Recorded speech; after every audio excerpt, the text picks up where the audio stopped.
They say, don't they, that the toughest division in the world is the middleweight division. People are probably a tiny bit bigger than that now, so maybe the super middleweight, I don't know. But anyway, the middleweight division always been such an exciting division, and we've got a great fight this weekend, haven't we? Lara versus Janibek.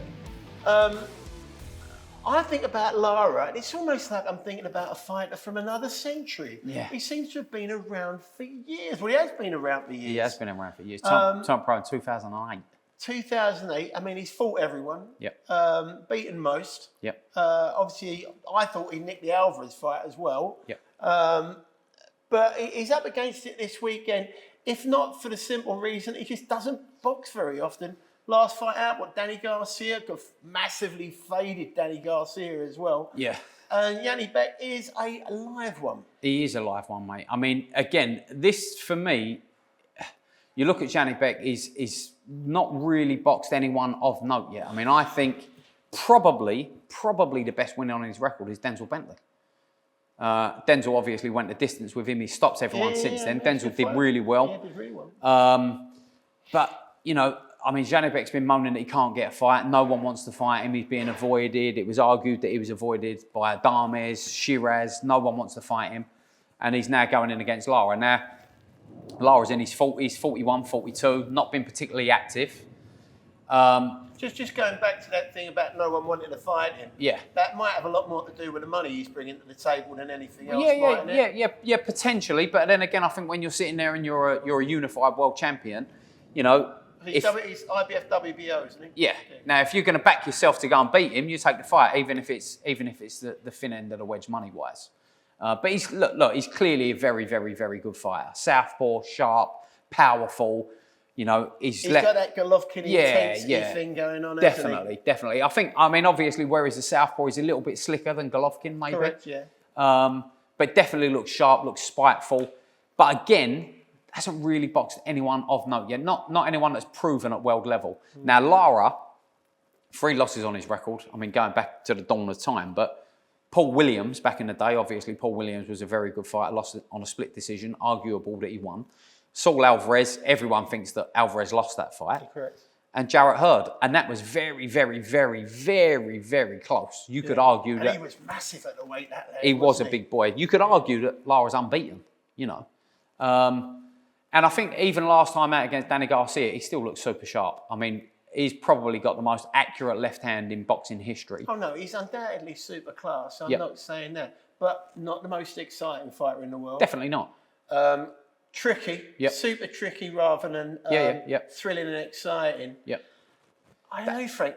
Has done well against Southpaws in the past. Obviously, he's got a win against Austin Trout, who was obviously an awkward Southpaw, big Southpaw. Cracking fight, yeah. So, mate, I listen. But what about his age now? How old is he now? 37? No, he's older than that. He's in his 40s, mate. 41, touching 42. That's what I'm saying. Been around for years. He's definitely not as good as he was, obviously, but he's still going to be the best fighter on the record of Janibek. So I'm interested. I'm backing Janibek to win. I think he's too young, too fresh, probably a little bit too sharp for Lara at this time of his career, but I don't think it's going to be easy. No one ever looks good against Lara. He does make him look terrible, doesn't he? So there's this talk around Janibek at the moment that he is this avoided guy and people are really buying into it. Well, let's see how good he really is, because if he looks good against Lara, then he probably is the real deal. Do you know what I'd be thinking? Do you know what I'd be thinking, Frank? Yeah, go on, mate, go on. I'll be having a look at my watch. Yeah? I'll be thinking the timing's right for this one, for Janibek. If that lad turns up Lara and he's old after about 6 rounds, that kid could really come on and stop him, I think. No, for sure. But I think even if Lara takes him that late, you know, it's still going to be... Is it going to be a slight on Janibek at this stage in his career? Because there's a lot of pressure on him. He's the one who's got to go and deliver now. He's the one who's been talking about all the other fighters not wanting to fight him. He's now going to fight a guy in his 40s who, granted, has been very good. Is he the real deal? Let's see. This fight's going to prove it, I think. You sound like you're not totally convinced. I've got to press you on this one. Yeah. Are you suggesting that Lara could nick it? Mate, I think Lara could nick it. I definitely think Lara could nick it. I mean, arguably, we've never seen Lara lose. Yes, he is in his 40s, but Janibek's not been that active either. And some fighters, especially like Lara, if he's still got the reflexes there, he's going to be a handful. My concern would just be the lack of boxing he's done. Yeah, for sure. As an older fighter. Yeah, for sure. You know, obviously you've got to pick your fights, but for what it's worth, Frank, and I don't for 1 second suggest that my opinion is as highly regarded as yours, but I'd be thinking that Janibek kid, I can make a real statement here. Oh, definitely, mate. Listen, like I said, I'm going with Janibek. I think he wins the fight. Points? Yes, points. I don't think he stops Lara. I don't think he does. And I think he's going to have a few tricky moments. I think he's going to walk onto a fair few shots that he's not really done before.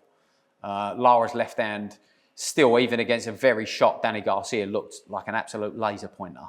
You know, he sees it, he lines it up, he lets it go, it lands. I think it's going to be a decent fight, personally. I think I've got no doubt it's going to be a decent fight. I've just got a funny feeling that the Lara kid will have lost that little centimetre, that little edge. Yeah. And I think the other kid, his proximity pressure, Yeah. I like his volume of punches. As you said, he's not quite as obvious as a Golovkin.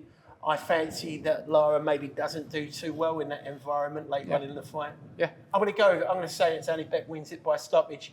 Probably second half of the fight. I'm not going to be too brave.